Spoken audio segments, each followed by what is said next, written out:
Hello students, I welcome all of you in Kenes Educare. Today we are learning about introduction to graphs. This chapter is from your 8 mathematics NCERT. तो ये आज हम देखेंगे some application of graphs.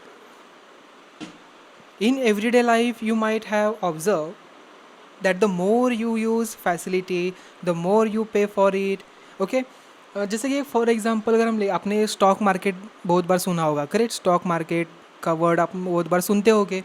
अब ये stock market होता क्या है, वहाँ पर कैसे एनालिसिस किया जाता है. फॉर एग्जांपल आपको किसी एक कंपनी में आपको इन्वेस्ट करना है. ओके, अभी ये जो स्टॉक मार्केट होता है, जीएसटी वगैरह आपने वर्ड सुने होंगे, आपको इस बारे में भी आपको नेक्स्ट स्टैंडर्ड में लर्न करना है. ओके, अभी जैसे कि मान के लीजिए आपको ए कंपनी में इन्वेस्ट करना है. ओके, अभी आप थोड़ी ना ऐसे कि डायरेक्टली आप इन्वेस्ट करोगे, यस मैंने एक कंपनी का नाम सुना और डायरेक्टली नहीं. आप क्या करते हो, एनालिसिस करते हो उस कंपनी का ग्रोथ कैसा है, उसका पिछले 10 साल का रिकॉर्ड क्या है, उसका ग्रोथ कैसे है. ओके, उनका रॉ मटेरियल मतलब वो कितना इन्वेस्टमेंट है उनका, वो कंपनी में ऑलरेडी कितने इन्वेस्टमेंट है, उसका ग्रोथ कैसे चल रहा है, उसका ग्राफ कैसे जा रहा है. ओके, ये जो ग्राफ होता है समथिंग ऐसे कुछ ऊपर जा रहा है क्या, नीचे आ रहा है कंटिन्यूसली.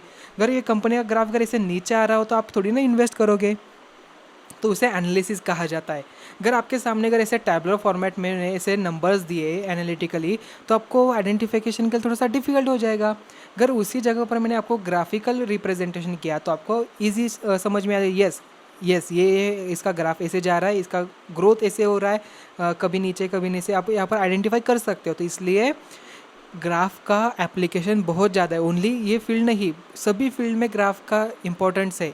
सभी जगह पर ग्राफ जो है, फॉर एग्जांपल आपका कंपनी, आप कंपनी में जा रहे हो. ओके, और कंपनी में प्रेजेंटेशन होते हैं, तो कंपनी का जो एनुअल होता है, मतलब पिछले साल में कंपनी ने कैसा कितना रिकॉर्ड बनाया, इस साल कितना है, अगले साल कितना बनाने वाली है, एस्टिमेटेड नंबर्स होते हैं. तो उसे रिप्रेजेंट करने के लिए भी ग्राफ का वहाँ पर इंपॉर्टेंस होता है. वहाँ पर पाई चार्ट है, देन बार ग्राफ है, देन ऐसे लाइन ग्राफ मोस्टली यूज़ किए जाते हैं. ठीक है, so if less electricity is use then the bill will be easily manageable. अगर आपने देखा होगा, अगर आपके पास इलेक्ट्रिसिटी का बिल आता है तो उसके पीछे हर एक मंथ का आपका जो कंजम्पशन है वो भी दिया होता है. ठीक है, तो आप उसके हिसाब से एक ग्राफ बना सकते हो. आपको एक असाइनमेंट देता हूँ मैं यहाँ पर.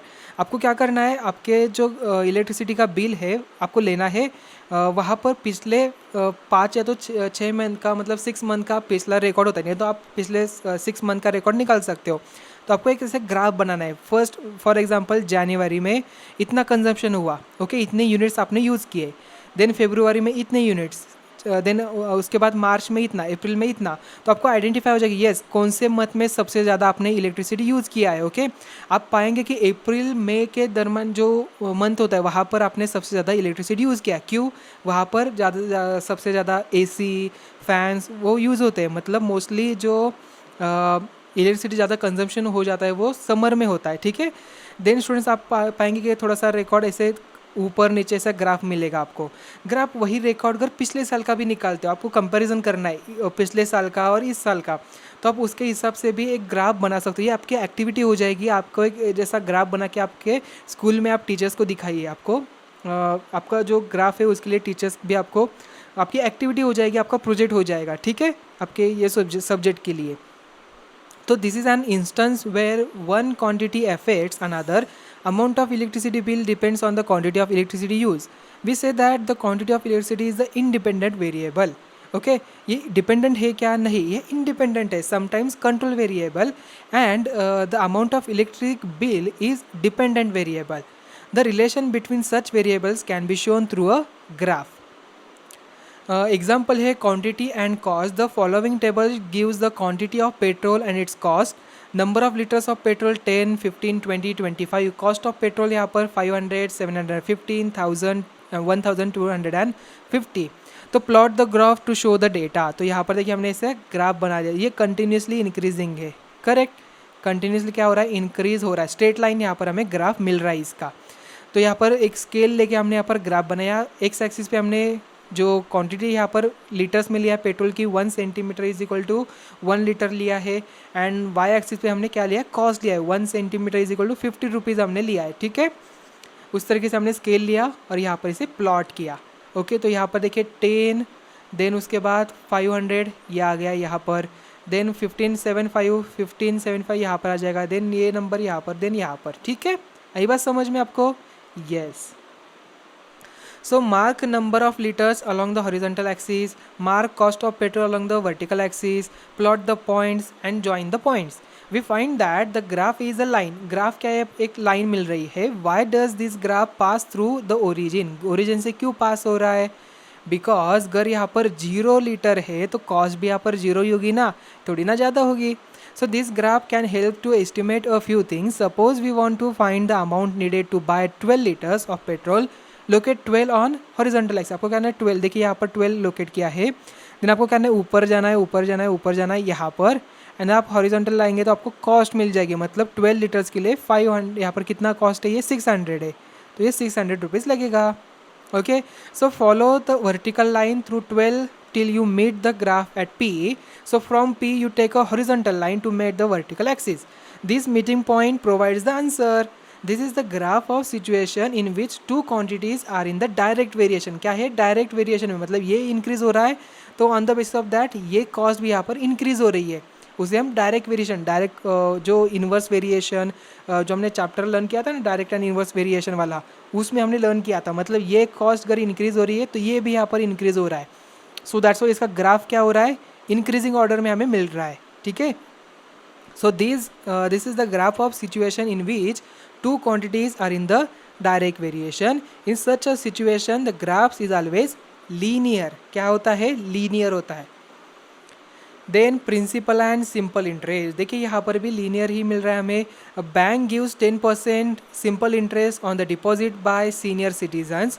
Draw a graph to illustrate the relation between the sum deposited and simple interest earn. Find from your graph the annual interest obtainable for an investment of rupees 250 and the investment one has to make to get an annual simple interest of 70 rupees. ठीक है. देखिए तो 100 rupees deposit किया तो simple interest उसका ₹10 है. Then 200, 20, 300, 30, 500, 50, 1000, 100. Okay, तो step to follow. Find the quantities to be plotted as deposited and SI. Decide the quantities to be taken on X axis and Y axis. Choose a scale, एक scale लीजिए and plot the points and join the points. देखिए यहाँ पर हमारा graph हो गया.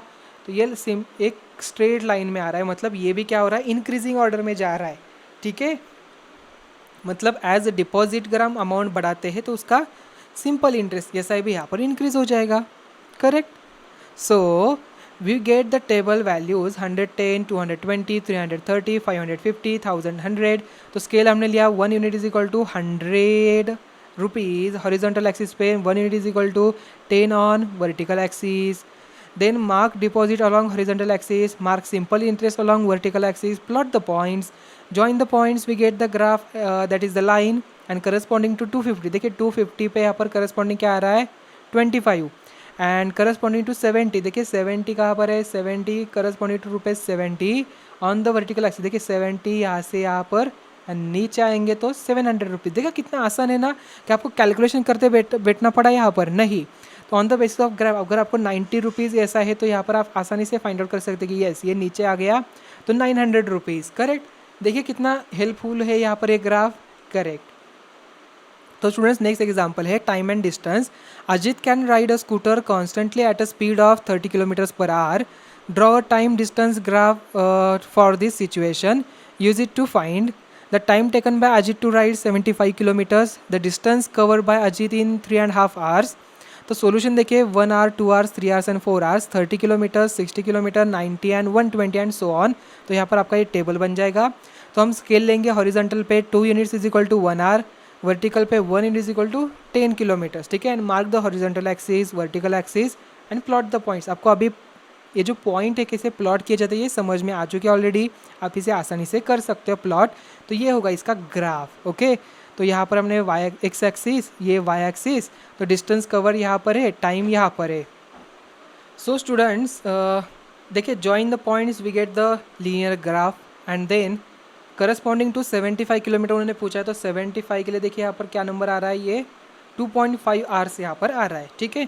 And the corresponding 3.5 hours, मतलब 3.5 hours मतलब यहाँ से ऊपर जाना है. Then horizontally we get 100 and 110 के बीच वाला, मतलब 105 यहाँ पर आ जाएगा, 105 kilometre on the vertical axis. Okay. तो स्टूडेंट्स व्हाट वी डिस्कस, इस पूरे चैप्टर में हमने क्या क्या डिस्कस किया है. Graphical representation of data is easier to understand. Bar graph is use to show comparison among the categories. Pie graph is used to compare parts of the whole. A histogram is a bar graph that shows the data in intervals. A line graph displays data that changes continuously over periods of time. The line graph, which is a whole unbroken line, is called linear graph. For fixing a point on the graph sheet, we need to x coordinate and y coordinate. The relation between dependent variable and independent variable is shown through the graph. Okay, तो इसी के साथ ही हमारा lecture number 3 यहाँ पर ही and होता है. तो नेक्स्ट वीडियो में हम मिलते हैं जहाँ पर हम एक्सरसाइज सॉल्व करेंगे. ठीक है, थैंक यू.